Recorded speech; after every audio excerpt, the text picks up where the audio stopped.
We can really start targeting individual skill deficits the student may have.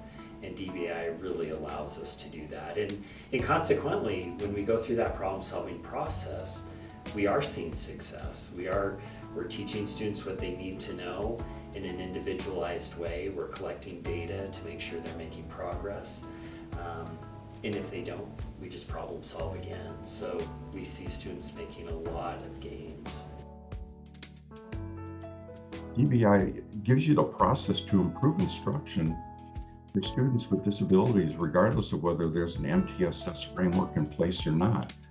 And I realized that the DBI process is really what special education was intended to be. DBI, it'll improve outcomes for students with IEPs, and then they're better able to more fully participate in their core instruction classroom. DBI gives them such a beautiful structure that takes these kind of more abstract concepts of intensifying intervention and puts them in a very doable format. And when we look at the taxonomy of intervention intensity and look across those dimensions, I think it's something that teachers can really grab onto, and problem-solving teams, IEP teams, can really grab onto those and systematically think about each of those dimensions to intensify intervention. DBI has really given myself and the teachers that I work with and the students that I work with the same language. And I think it empowers the students to come forward and say, I need to improve in this area in order to meet my goal. They understand the importance of what they need and how they're progressing and how they learn, the best. And so being able to say, this is where you're at, this is where you're headed, and this is how you're going to get there is a really great communication tool. It helps them be able to say, I can manage that, I can do that, that's something that's achievable for me. And I think it's really improved my relationships with students, being able to talk to them about where they can improve, and then have those same conversations with parents and other teachers. When I see a team of teachers and related service providers, everybody coming together, and they're very, they're ready to present about their child. They're asking questions, appropriate questions. They're starting to show and visualize the data, which is a big piece to early childhood. That's something that we don't always see. That growth, that's just very exciting to see, seeing other professionals grow in this area. I don't think it's been a surprise to anyone when I would say, as a special ed teacher and a former special ed teacher, we don't have a lot of training in this area, or we don't have enough training in this area. And so this is a huge professional growth for our teachers that is resulting in our students making better progress. But I also think to ensure success of an evidence-based practice, progress monitoring has to occur. Because if you think about it, without that student response data that shows their learning, it really isn't an evidence-based practice. So even if you tweak it a bit, if you have progress monitoring data that shows that your instruction is being effective, then that's what you need. And I think the more that teachers improve their individual instruction, the better the outcomes will be for all students. And the DBI process, if you think about it, it's a continuous improvement cycle for instruction. Teachers became much more cognizant about the engagement of their students and their engagement themselves in the instruction. So, for instance, when they're documenting through the DBI process, I have 15 minutes 3 times a week with this student. But when they document that, they say, well, you know what? I got interrupted from a behavior from the playground. And then I had to solve a little crisis from whatever. And then the office called in. And so they became very intentional to protect their instructional time. And that's been huge, and that's been exciting to see. DBI brings another aspect of equity into instruction, and that is that students with IEPs have a right to receive the instruction that they need to learn. And that may be more intensive instruction.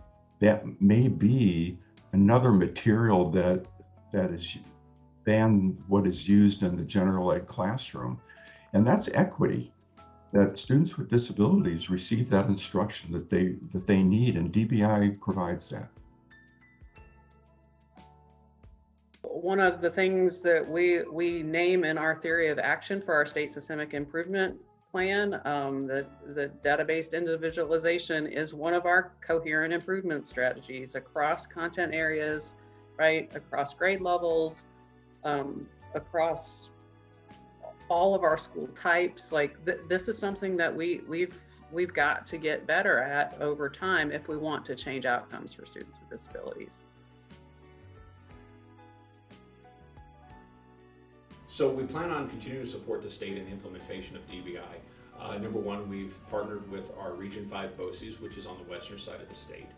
Wyoming is so large that it's hard to service every geographical location from the southeast, which is where the Department of Ed is located. So we've expanded and partnered with them to provide additional trainings for those teachers on the side of the state, as well as follow-up coaching supports, much like we do from within the department itself. So the role of the BOCES in scaling up DBI, I think, is absolutely critical and essential.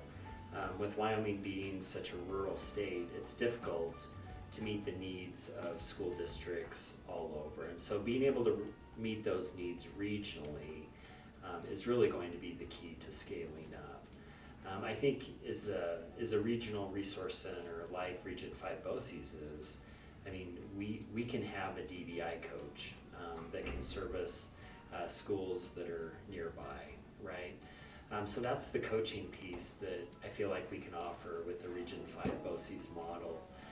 We can also offer training, whether that's on-site training or webinars. We can really be that outlet for information. We've been working with the University of Wyoming in looking at redoing their pre-service teacher curriculum, as well as developing a professional development model for in-service teachers to learn and take part in DBI, as well as earn micro-credentialing. I know that district leaders need to be culture builders. The district leadership fosters and puts forth expectations for instructional standards that they want people and staff in the district to follow. And by instructional standards, I don't mean that everyone does certain things for a certain amount of time. I mean expectations that classroom teachers will use explicit instruction, and that includes immediate error correction, that includes student response opportunities. And it's those expectations that I think create the workplace norms that help to drive the professional behavior in the district. And workplace norms that encourage and support the use of data for instructional decisions, the workplace norms that staff will work in teams rather than as, lone rangers. And that's an important part of the framework that supports DBI implementation. Our teachers historically in the district have attended the same trainings and the same staff development as the general education teachers, which is important in the fact that they need to know how to support the learning that's going on in the gen ed classroom, because hopefully those kids are going to get back in there eventually and they're going to spend a lot of their academic time there. But that's not specialized instruction, and so our teachers had been asking for resources and materials and tools to help them really dig deep in those specialized instruction areas to engage students in their skill deficit areas. DBI did that. We had teachers that were, they were so ready and they were so excited to get started, and so they wanted to fix the world. They wanted to fix the fluency, and they wanted to look at comprehension, and they wanted to look at, every aspect in between. And so Deidre and I really had to learn how to help them find their focus and kind of find, okay, where are you going to get the biggest bang for your buck? Where are you going to see the most progress? Where is this student most need, something that we're going to see as an area of growth for them, and helping them to kind of zero in on that, and narrow their scope, as opposed to trying to go in and fix everything all at once. That was definitely something that Deidre and I kind of had to learn along the way, but it was exciting to get to help those teachers walk through that process too. Encourage teachers and administrators to know that progress monitoring is not just another thing, it is the thing that really helps to ensure student success. And so, yes, it does take time, and really for administrators or the leaders on the campus to recognize that, teachers are going to struggle. Just like Jenna said, it takes time, and many times they're going out of their comfort zone to try new strategies, new instructional practices, and that we need to afford them that opportunity to have that growth mindset. Like, don't be afraid to try it, and if it doesn't succeed, if it doesn't work, then we're going to back up and try something else, but we're going to monitor and check and see what is working, and continue to do what does work, and what doesn't, then we'll refine it. But I think that's really important, is for administrators to support them and be willing to recognize and have open, honest discussions with them, and validate their concerns that yes, it is going to take extra time, but the payoff is going to be so great for them and for their students. Right now, we have what we call a coaching cohort. These are teacher leaders. We have about 10 teachers that we do a coaching cohort with. And those teachers are the ones that we first focus boosters on, because then they go out and they go back to their districts and then start teaching their teachers, the other teachers in a PLC. We knew the car wasn't running or it wasn't keeping up on the racetrack, but we just didn't know what was wrong with it. And so for the teachers to get that information of, oh, this is what's wrong, they have a decoding problem, or there's a computation issue, and then they can just drill down and address it. So it's really, I think, ignited the passion for our special ed teachers, because they get to do what they do well anyway. It just gives them a toolbox to do it, and a formula, a process that really works well with the supports in the district and from the state, and even from NCII, to keep that work going. So it's not a lot of times we have initiatives that come from administration, and it'll drop in and they say, hey, you're all going to do this. But the follow-up isn't there. The instruction isn't there. The support isn't there. Who do they go to when they have a question? And because of that, cadre of teachers now have their own PLC. It's just fun to see them get together and problem solve students and problem solve what they're doing with students.